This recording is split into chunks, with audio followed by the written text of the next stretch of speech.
How to create a story on Snapchat for your close friends only. First of all, open Snapchat application. Then simply tap on your Bitmoji or profile at the top left corner. Now you'll see story setting.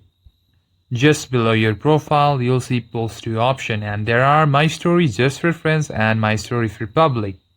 Now before you select on just for friends, to control your close friend, tap on the 3 horizontal dots and tap on story settings.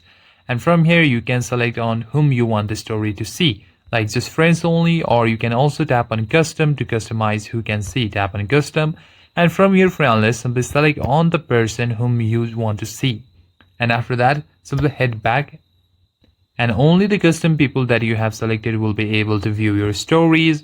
Now to post your story, simply tap on it and select media file from your gallery. And to post it, simply tap on my story, and your story has been posted, and you can see that story just below on your my story tab. And that's it for this video, guys. If you enjoyed the video, consider giving a like and subscribe to the channel. I'll see you in the next one.